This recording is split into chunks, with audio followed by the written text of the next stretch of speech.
नमस्कार, स्वागत है आप सभी का वीवी न्यूज़ में। आपके साथ मैं विनय तिवारी। आज हम विवेकानंद पार्क में हैं और आज हम यहाँ विशेष मुद्दे में बात करने आए हुए हैं कि एक नया मुद्दा जो बहुत दिन से चर्चाओं में है कि विंध्य प्रदेश क्या है, कि बनना चाहिए कि नहीं बनना चाहिए। हमारे साथ यहाँ पर युवा हैं, बड़े भैया हैं, नेता हैं, सभी लोग हैं। हम उनसे सीधे जानेंगे कि विंध्य प्रदेश के बारे में वो क्या कहना चाहते हैं, विंध्य प्रदेश बनना चाहिए कि नहीं। अंकल, आपका क्या नाम है? विजय मिश्रा मेरा नाम है, एडवोकेट हूँ जी, तो ये जी। विंध्य प्रदेश बहुत दिन से चर्चा में है कि विंध्य प्रदेश बनना चाहिए कि नहीं। आप उसके विषय में क्या कहना चाहेंगे? हम इस विषय में ये बोलना चाहते हैं कि ये तो पहले विंध्य प्रदेश था ही, वो बाद में भंग कर दिया गया, मध्य प्रदेश में मिला दिया गया। और दूसरी चीज़, यहाँ पे समस्त खनिज साधन, जैसे आप कोयला, पानी भी यहाँ से दूसरे राज्यों में जाता है, सीमेंट भी जाती है दूसरे राज्यों में, बिजली भी जाती है दूसरे राज्यों में। मतलब ये विंध्य प्रदेश हमारा समृद्धशाली अगर राज्य बन जाए तो था और रहेगा। सबसे और दूसरी बड़ी चीज़ ये है कि कोई भी छोटे राज्य अधिक समृद्धशाली होते हैं। उसका कारण ये होता है कि वहाँ पे भ्रष्टाचार कम से कम हो पाता है, और बड़े राज्यों में भ्रष्टाचार की गुंजाइश अधिक रहती है। और किसी भी प्रदेश की समृद्धि का ये सबसे बड़ा कारण बनता है कि अगर वहाँ भ्रष्टाचार नहीं है। जैसे आप मध्य प्रदेश को देख लीजिए। मध्य प्रदेश में हमारे शिवराज सिंह जी हैं, चौहान जी हैं, उनका नियंत्रण लगभग खो गया। किसी भी विभाग में कोई उनकी मानने के लिए तैयार नहीं। उसका प्रमाण भी मेरे पास है। 23/5 को ये उनके द्वारा ऑनलाइन वो तमाम लोगों के निराकरण की गए, उसमें एक ठोक आदेश किया गया, वो मेरे पास रखा हुआ है। उसका आदेश यहाँ के अधिकारी मानने के लिए तैयार नहीं। उसका कारण ये है कि उनका, हमने पूछा कि अगर मुख्यमंत्री जी, अरे कहे उनको ध्यान थोड़ी रहेगा मुख्यमंत्री जी को, तो यहाँ तमाम चीज़ें होती हैं। भ्रष्टाचार आकंठ में डूब चुका है। तो कहने का मतलब ये है कि यहाँ विंध्य प्रदेश इसलिए बनना चाहिए कि ये खनिज संपदा सब चीज़ से सेल्फ है। और दूसरी चीज़ ये है कि भ्रष्टाचार जो सीमा से अधिक हो चुका है वो कुछ कम हो जाएगा। आने वाले समय में आप जैसे देख पा रहे हैं कि विधानसभा चुनाव होने वाले हैं, तो विंध्य प्रदेश, नारायण त्रिपाठी है, विंध्य प्रदेश की लेकर मांग बहुत दिन से कर रहे हैं। तो आने वाले समय में विधानसभा चुनाव होने वाला है, क्या इसका असर दिखेगा? हाँ, दिखेगा। अगर अच्छे जोरदारी ढंग से हमारे नारायण त्रिपाठी जी विधायक जी उठाते हैं तो इसका असर दिखेगा, क्योंकि ये सबके जहन में है। और उनको ये समझना चाहिए कि छोटे राज्यों में भ्रष्टाचार नहीं हो पाता है, क्योंकि कसावट रहती है और लोग, मुख्यमंत्री या जो भी प्रशासन रहता है, बड़े हमारे राजनीतिक नेता रहते हैं, वो अधिक से अधिक जनता के पास पहुंच पाते हैं। हमारे साथ और भी कुछ युवा साथी हैं, हम उनसे सीधे जानेंगे। भैया, आपका क्या नाम है? पंकज उपाध्याय नाम क्या है। करते हैं आप? मैं छात्र राजनीति करता हूँ। विंध्य प्रदेश एक बहुत बड़ा मुद्दा है, बहुत दिनों से जो चर्चाओं में चल रहा है, तो आप इस विषय में क्या कहना चाहेंगे? देखिए, मेरा मानना ये है कि अगर छोटे राज्य होंगे तो विकास निश्चित रूप से ज़्यादा होगा, और छोटे राज्य होंगे तो जैसा अंकल ने कहा अभी कि भ्रष्टाचार कम होगा, ठीक है। और हम खुद की, जब खुद सेल्फ डिपेंड हैं खुद के ऊपर, तो हमें ज़रूरत नहीं है कि हम बड़े उसमें रहें। हमारे यहाँ बिजली उपलब्ध है, हमारे यहाँ खुद का सोलर प्लांट है, हमारे यहाँ हर चीज़ की उपलब्धता है। बिजली हम यहाँ से देते हैं, दिल्ली तक जाती है। तो अगर ऐसा होता है, छोटा राज्य रहेगा तो विकास निश्चित रूप से होगा। और छात्रों के लिए भी इस पर सबसे बड़ी बात ये होगी कि छात्रों को भी इसके लिए उपलब्धि मिलेगी। कई स्कूल कॉलेज खुलेंगे, भोपाल नहीं जाना पड़ेगा, अपनी खुद की राजधानी होगी। तो इससे निश्चित रूप से हम समर्थन करें। बहुत दिन से बीजेपी की सरकार है, लगातार कई वर्षों से, तो क्या बीजेपी की सरकार से आप खुश हैं? बीजेपी की सरकार जनता को लाभ दे पा रही है बराबर? देखिए, जो बीजेपी की सरकार है ये तो खुद दूसरे की पैसे द्वारा बनाई हुई सरकार है। जनता ने सरकार किसी और को बनाया था, इन्होंने पैसे के दम पर सरकार बनाई है, जो कि खुद पे डिपेंड नहीं है। दूसरे के सभी मिला के बने हुए जो विधायक हैं उनके दबाव में चल रही है, जो कि निश्चित रूप से विकास में कोई कार्य नहीं कर रहे। आप अभी रीवा में हैं, रीवा में देख लीजिए, पिछले 6 महीने से ये सड़क खुदी हुई है, अभी तक नहीं बन पा रही है। छात्रों के लिए मैं पूछना चाहता हूं कि रीवा जिले में आप बता दीजिए कि भाजपा सरकार ने कितनी कॉलेज स्कूल दी हैं, ठीक है। सीएम राइज की अभी घोषणा हुई, ठीक है, सीएम राइज स्कूल की घोषणा हुई, बनी हुई स्कूलें थी, उन्हीं में पीके स्कूल थी, उसको सीएम राइज बना दिया गया। आपने खुद कौन सी स्कूल और कॉलेज का निर्माण कराया है, आप ये बता दीजिए। तो अभी मुश्किल से कुछ महीने बचे होंगे कि विधानसभा चुनाव होने वाले हैं, तो अगर विधानसभा चुनाव में आपको क्या लगता है इस बार कुछ असर बदलेगा या कुछ बदलाव होना चाहिए, क्या कहना चाहेंगे? देखिए, जो जनता के बीच में माहौल बना हुआ है, निश्चित रूप से जनता जनार्दन ये चाहती है कि बदलाव बहुत ज़रूरी है, और बदलाव वास्तव में ज़रूरी है, क्योंकि अगर विकास चाहिए, और क्या है जो एक घमंड होता है आ जाना, ठीक है, ये ऑलरेडी सरकार जो है, आपको पहले भी बताया हूँ कि सरकार खरीदी हुई सरकार चल रही है, जो कि खुद के पैरों पे डिपेंड नहीं है। तो मैं कहना चाहता हूं कि निश्चित रूप से बदलाव की लहर चल रही है, और आने वाला 2023 का चुनाव इनको सबक सिखाएगा। अभी आप एक और वर्तमान में भी सतपुड़ा में आग लगी है, ये दर्शाता है कि निश्चित रूप से सरकार जाने वाली है। जैसे कि आप देख पा रहे हैं कि बीजेपी की सरकार बहुत दिन से है, लेकिन सब सरकार से खुश नहीं है। लोग चाह रहे हैं कि बहुत दिन से बीजेपी की सरकार है, बदलाव होना चाहिए। हमारे साथ यहाँ पर अंकल है, हम अंकल से जानेंगे। अंकल, आपका क्या नाम है? मेरा नाम प्रमोद सिंह है, मैं यहीं रीवा से हूँ। क्या करते हैं अंकल आप? यही चुराहटा में फैक्ट्री में जॉब करता हूँ। तो लगातार बीजेपी की सरकार है बहुत दिन से, अभी कुछ दिन बाद विधानसभा चुनाव आने वाला है, तो क्या बीजेपी की सरकार कैसी है, आपको लाभ दे पा रही है जनता को कि नहीं? लाभ है बराबर कहाँ दे पा रही है, सब कोई ठीक नहीं तो सरकार तो। नारायण त्रिपाठी हैं, आप उनको जानते होंगे, विंध्य प्रदेश को लेकर वो मांग कर रहे हैं कि विंध्य प्रदेश अलग बनना चाहिए, तो आप उस विषय में क्या कहना चाहेंगे? हम तो यही कहेंगे कि बनना चाहिए, लोगों को लाभ होगा, विंध्य लाभ प्रदेश होगा अलग विंध्य बनने से। अलग विंध्य बनने से। हमारे साथ कुछ और युवा साथी हैं, हम उनसे भी जानेंगे कि आपका क्या नाम भैया? शिवम मिश्रा, मैं SBI छात्र राजनीति करता हूँ। अच्छा, तो ये विंध्य प्रदेश जो एक मुद्दा बहुत दिन से चर्चाओं में चल रहा है, नारायण त्रिपाठी जी मैहर विधायक हैं, जी जी तो विंध्य प्रदेश के लिए अलग मांग कर रहे हैं, तो आप क्या कहना चाहेंगे उसके विषय में? जी बिल्कुल, विंध्य प्रदेश का निर्माण होना चाहिए, क्योंकि मध्य प्रदेश एक काफ़ी 52 जिलों का प्रदेश है। तो अगर विंध्य प्रदेश का निर्माण होता है तो निश्चित रूप से अपना एक अलग राज्य होगा, और रीवा उसकी राजधानी होगी, जो कि जो काम हमारे भोपाल में होते हैं वो हमें रीवा में हो जाएंगे, और काफ़ी तरह के विकास होंगे। तो इसलिए मैं सहमत हूँ कि विंध्य प्रदेश बनना चाहिए। आने वाले चुनाव में विधानसभा चुनाव तो बदलाव इस बार होगा? जी बिल्कुल बदलाव होगा, क्योंकि भाजपा की जो रणनीतियां हैं, जो झूठी घोषणाएं भाजपा द्वारा की जाती हैं, उससे जनता त्रस्त हो चुकी है, और जनता को पता चल चुका है कि ये सिर्फ घोषणाएं मात्र हैं, इनका कोई औचित्य नहीं है। इसलिए इस बार 100% है कि कांग्रेस की सरकार आएगी, और जनता पूरी तरह से मन बना चुकी है बदलाव लाने का। चतुर्वेदी है, क्या करते हैं? और मैं एक इंजीनियर हूँ, जो कि रीवा JP पॉलीटेक्निक कॉलेज से किया है हमने, और यहाँ पे जॉब न होने के कारण मैं 2015 से बाहर ही रह रहा हूँ। तो जैसे कि आप बात कर रहे हैं विंध्य क्षेत्र की, तो विंध्य क्षेत्र इसको होना चाहिए, और इसके होने से युवाओं के लिए काफ़ी फ़ायदा होगा।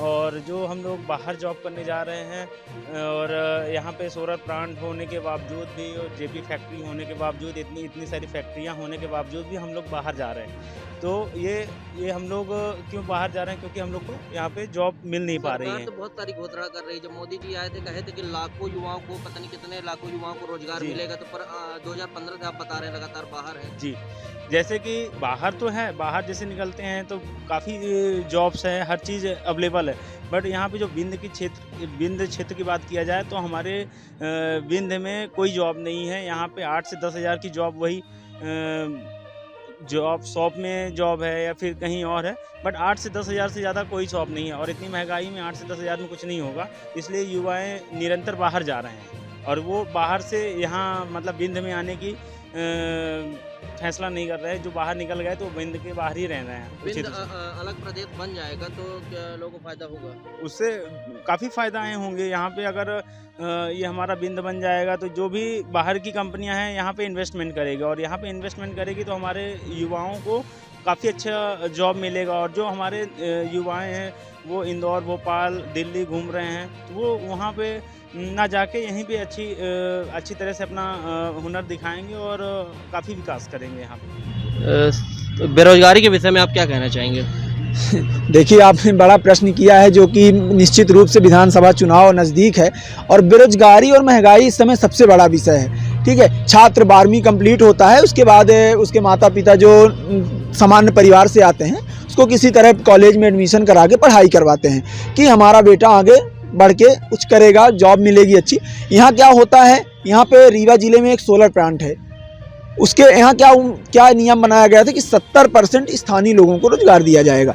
यहाँ पे 70% लोगों को बाहर, 70 से 80% लोगों को बाहरी को रोजगार दिया गया है और 10% लोगों को ही मुश्किल से स्थानीय लोगों को रोजगार मिला है। ये चीज़ मैं किसी उसमें नहीं बोल रहा हूँ पार्टी की वजह, उनके खुद के विधायक ने ये खुले मंच से बोला है कि ये सच्चाई है कि यहाँ के स्थानीय लोगों को रोजगार गुड़ के सोलर प्लांट में नहीं मिला है। ठीक है, मैं कहना चाहता हूँ ये जो भाजपा की अंधी गूंगी बहरी सरकार है, जो न इसका कुछ खुद चलने का ना कोई क्राइटेरिया है, अपने हिसाब से दूसरों के दम पे बनी हुई सरकार है, खरीद फरोख्त से बनी सरकार है। ठीक है, रही बात, आप रीवा जिले में देख लीजिए, ना कॉलेजों में व्यवस्थाएं हैं। ये टीआरएस कॉलेज आपके बगल में है, यह ए ग्रेड की मान्यता प्राप्त है इस कॉलेज को। अभी कुछ दिन पहले मैंने इस कॉलेज का घेराव भी किया था। इसके अंदर ठंडा पानी नहीं मिलता है। हम जब बात करने जाते हैं तो टीचरों को ये प्राचार्य मैडम का फ़ोन आता है कि आप ऐसा मत करो, मतलब दबाव, मतलब ये कहने को तैयार नहीं कि हमको बजट नहीं आ रहा। ये चीज़ इनको ये है कि विकास ना हो, छात्रों के मुद्दे ना उठे। इन्होंने छात्र संघ चुनाव बंद करवा दिए, कोई छात्र नेता ना पैदा हो, कोई हमारे खिलाफ आवाज़ ना उठाए। ये कॉलेज में पूरे में सोचिए भाजपा जिंदाबाद लिखा है पूरे बाउंड्री में। हमने सिर्फ इतनी मांग की थी कि कार्रवाई करिए, तो हम लोगों को पुलिस द्वारा रोक दिया गया था कि इसको कार्रवाई करिए, हटवा दीजिए, वरना हम भी लिख दें कांग्रेस पार्टी जिंदाबाद। इस कॉलेज के अंदर आरएसएस के कैंप चलते हैं।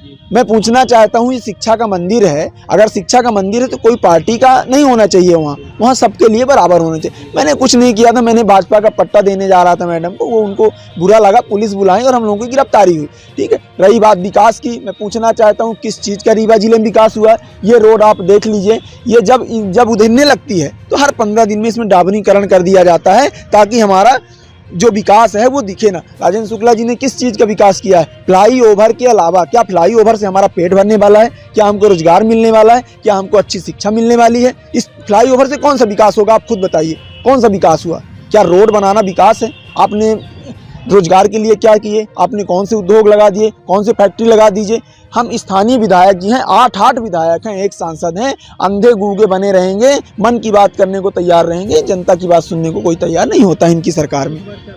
आने वाले समय में विधानसभा चुनाव, तो इस बार क्या आपको लगता है? निश्चित रूप से जिस तरह जनता ने मन बना लिया है, तो निश्चित रूप से ये भाजपा के जो 8 विधायक हैं और सांसद हैं, जो सांसद जी हैं जो सिर्फ घरों में जाके बाथरूम साफ करने का काम करते हैं, झाड़ू लगाने का काम करते हैं, ये कोई सांसद का काम नहीं होता है। आप दिखावे की और खुद की मीडिया में दिखने के लिए जो आपने ये हथकंडा अपनाया है कि बाथरूम साफ करेंगे हम जाके, सांसद का काम क्या? पढ़ा लिखा सांसद हम लोग काहे के लिए? लेटरिन साफ करने के लिए चुना है हम लोगों ने। आप शिक्षा की बात करिए, आप कॉलेज निर्माण की बात करिए, आप रोजगार की बात करिए, आप महंगाई पे बात करिए, आप जनता की बात सुनिए। कभी भी ऐसा नहीं होता हमारे। निश्चित रूप से आप जान लीजिए कि आने वाला जो 2023 का विधानसभा चुनाव है, इनको सबको घर बैठाने का काम करेगी जनता जनार्दन, ये हमें पूरा विश्वास है, आशा है। बड़ा मुद्दा है जो बहुत दिन से चर्चा में है, तो आप उसके विषय में क्या कहना चाहेंगे? देखिए, विंध्य प्रदेश पहले से एक राज्य था, है ना। कोई ये मांग नहीं है कि मतलब हमें नया राज्य दिया जाए। विंध्य प्रदेश पहले से राज्य था, उसका संविलियन मध्य प्रदेश में कर दिया गया है।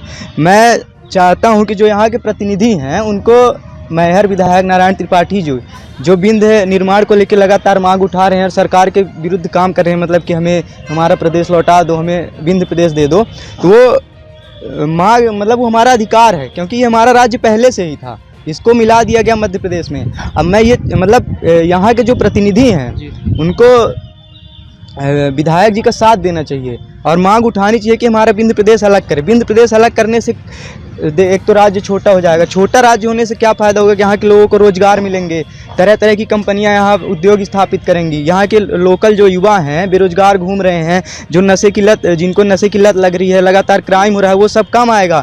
जब युवाओं के पास कोई काम नहीं रहेगा तो वो क्या करेंगे? नशा ही ना करेंगे, और नशा करने के बाद अपराध में ऑलरेडी बढ़ावा होगा। तो विंध्य प्रदेश को बिल्कुल अलग करना चाहिए। इस समय विधानसभा चुनाव आने वाले हैं 4 महीने बाद, लगातार सारे पार्टियों की तैयारियां चल रही हैं, तो आपको क्या कुछ समझ में आता है देखिए कि क्या कुछ होने वाला है? देखिए, इस बार 100% शिवराज सरकार जाने वाली है और माननीय कमलनाथ जी के नेतृत्व में कांग्रेस की सरकार आएगी और विकास होगा, सभी युवाओं को रोजगार मिलेगा, शिक्षा के कार्य होंगे। विंध्य प्रदेश कैसा था, कुछ आप उसके विषय में जानकारी दीजिए। हमें जहाँ तक जानकारी है तो जिसमें आज जिला न्यायालय लगता है वो हमारी हाई कोर्ट थी यहाँ पे, जो आज जबलपुर चली गई है वो हाई कोर्ट थी, और यहाँ हाई कोर्ट की अब आवश्यकता भी है, ज़रूरी भी है, और ये तभी संभव है कि जबकि यहाँ पे विंध्य प्रदेश बन जाए। और दूसरी चीज़, यहाँ पे पहले विंध्य प्रदेश जब था तब राजाओं के समय में था, हमें जहाँ तक जानकारी है। उसके बाद जब मध्य प्रदेश बना है तो उसमें विलय हो गया है। तब यहाँ पे अच्छी समृद्धि थी, और राजाओं के समय में वैसे भी कहा जा सकता है कि कड़ा प्रशासन रहता है, तो वही कड़ा प्रशासन छोटे राज्यों में रहता है। और अब तो रह नहीं गया, अब तो ये भगवान भरोसे चल रही सरकार यहाँ पे मध्य प्रदेश में, इसका असर विंध्य प्रदेश की मांग अच्छे से उठाई गई। मतलब लोगों के जहन में ये डाल दिया गया कि अगर आप लोग चाहेंगे तो विंध्य प्रदेश बन जाएगा, तो उसमें वोट में असर तो पड़ेगा, और हो सकता है ही नहीं, विधायक भी बनने की उम्मीदें हैं जी। हमारे साथ कुछ और युवा साथी हैं। आप जैसे देख पा रहे हैं, आप लगातार रीवा में रहते हैं, तो रीवा में क्या हर जगह देखा जाए पार्षद से लेकर प्रधानमंत्री तक बीजेपी की है, तो रीवा में आप रोड, नाली, बिजली, पानी की क्या व्यवस्था आप किस तरह देख पा रहे हैं? कोई भी व्यवस्था नहीं है। शिक्षा की व्यवस्था, पढ़ाई कर रहे हैं? शिक्षा की व्यवस्था है सब कांग्रेस के ज़माने, कांग्रेस की सरकार की देन है। बीजेपी सरकार ने आज तक एक भी स्कूल और एक भी कॉलेज अपने शासनकाल में ऐसी कोई सुविधा नहीं दी है जिससे छात्रों को उसका लाभ हो सके। ये जो भी यहाँ उपलब्ध है वो सब कांग्रेस सरकार की देन है। और यहाँ सड़क और नाली की बात कर रहे हैं। सड़क मतलब यहाँ रोज़ हर महीने सड़क का निर्माण होता है, 2 महीने बाद उस सड़क को तोड़ दिया जाता है, फिर उसी में निर्माण होगा, फिर उसको तोड़ दिया जाएगा। अभी आपने देखा होगा ये जो सड़क है अपनी, ये सीमेंटेड थी, इसके ऊपर डामरीकरण कर दिया गया जिससे जो घोटाला हुआ था वो उजागर ना हो सके। और नाली की बात करें, नाली किसी मोहल्ले में चले जाइए तो मतलब नालियों की कभी साफ सफाई होती ही नहीं है। और शिक्षा की क्या व्यवस्था है? शिक्षा की कोई व्यवस्था नहीं। बीजेपी सरकार 20 सालों से है, जो शिक्षा कोई ऐसा कुछ मुद्दा ही नहीं है। रीवा में जो यहाँ सांसद और यहाँ के प्रतिनिधि हैं, उन्होंने कभी प्रयास ही नहीं किया कि यहाँ कोई शिक्षा की अच्छी व्यवस्था की जा सके। उन्हें सिर्फ अपने पैसे कमाने से मतलब है। सब पैसे कमाएंगे, दूसरी सरकार आ जाएगी तो पैसे से उसकी सरकार गिरा देंगे, बस इसका यही उनका काम है। यहाँ जो छात्रों की आवश्यकताएं हैं या लोगों की जो ज़रूरतें हैं, उनमें यहाँ के प्रतिनिधियों का कोई ध्यान नहीं है। जैसा कि चलाई गई 1000 रुपये का फॉर्म भरवाया जा रहा है, और कुछ लोग के अकाउंट में, खाते में पैसे भी आ चुके हैं। और उधर दूसरी तरफ कमलनाथ जी, कांग्रेस का भी फार्म भरा जा रहा है, उसका भी 1500 रुपये है।